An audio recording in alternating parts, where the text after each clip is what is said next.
நம்பிக்கையில தாங்கள் மீண்டும் வந்துருவோம் அப்படின்னு நினைக்கிறாங்க. ஏன் வந்து தாவேக்காவை வந்து மிகப்பெரிய அட்டாக் நடக்குது?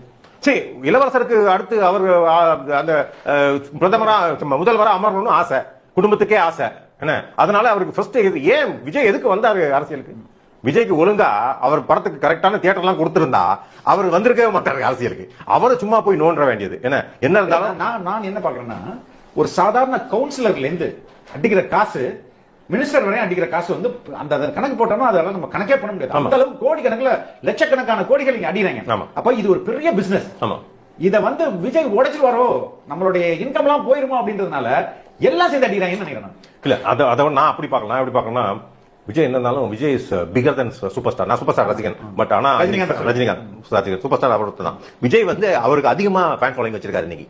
அதுவும் யங்ஸ்டர்ஸ் எல்லாம் நிக்கிறாங்க. யங்ஸ்டர்ஸ் வந்து அந்த இங்க பார்த்தாலும் கூட்டம் அந்த வந்து யுஃபோரியா வர்றது, அது ஒரு என்ன ஆகணும், நாளைக்கு வந்து ஒரு மாப் சைக்காலஜில நீங்க பக்கத்துல பாத்தீங்கன்னா பயங்கரமா இவருக்கு போட்டே ஆகணும் போல இருக்கு, இவ்வளவு பேர் குதிக்கிறோம், நம்மளும் போட ஆரம்பிச்சிடும் ஓட்டு. அந்த மாதிரி என்ன ஆகுதுன்னா, உதயநிதியின் சான்சஸ் வந்து டே பை டே குறைந்து கொண்டே போகிறது.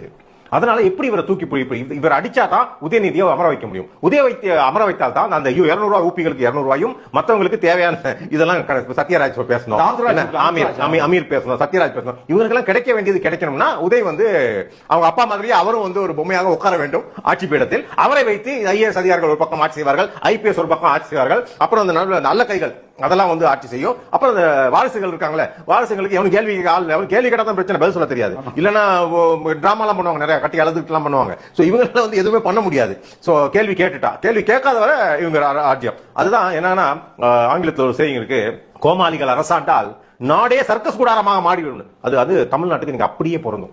2026 ஆட்சி மாற்றம் நடக்காவிட்டால் கடவுள் கூட தமிழ்நாட்டை காப்பாற்ற முடியாது. அன்னைக்கு ரஜினிகாந்த் என்ன சொன்னாரோ, யாரு ஜெயலலிதா ஆட்சியில, அதை நான் இன்னைக்கு சொல்றேன், கடவுள் கூட தமிழ்நாட்டை காப்பாற்ற முடியாது. சரி முரளி, எனக்கு நல்லா தெரியும், நீங்க நிறைய பொதுமக்கள்கிட்ட வந்து யூ வில் பி இன்டராக்டிங்.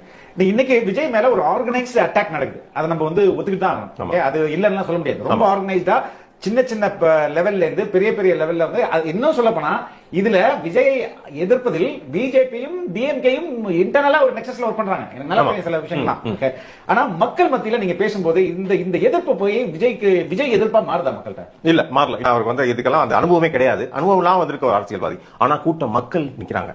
இதே தான் எம்ஜிஆர் டைம் பார்த்தாங்க. எம்ஜிஆர் உள்ள வருவோம், ஆனா எம்ஜிஆருக்கு வந்து ஒரு கட்டமைப்பு இருந்தது. ஏன்னா பாதி பேர் அவரை கூட்டு வந்துட்டாரு, வாங்க எல்லாம் அப்படின்னு சொல்லி. இங்க அந்த கட்டமைப்பு நிறைய பேர் விரக்தியில் இருந்தாங்க. திமுக பார்த்து எல்லாம் வந்து தான் அவரை வந்து பலப்படுத்தியது. இவரை எப்படி நம்ம குறை சொல்றது, வேதனைப்படுறாங்க, இவரை வந்து ஏமாத்திட்டாங்க, வஞ்சிக்கப்பட்டுள்ளான்னு சொல்லிட்டு அனுதாபம் ஏற்பட்டு கொண்டிருக்கிறது. ஒரு அனுதாபம் தான் வந்துட்டே இருக்கு தவிர யார் யூஸ் பண்ணிக்குவா? பிஜேபி ஏடிஎம்கே யூஸ் பண்ணிக்குமா, இல்ல காங்கிரஸ் வந்து கை கொடுத்து தூக்கி விடுமா இவர்களை அப்படின்னு தான் நம்ம பார்க்கணும்.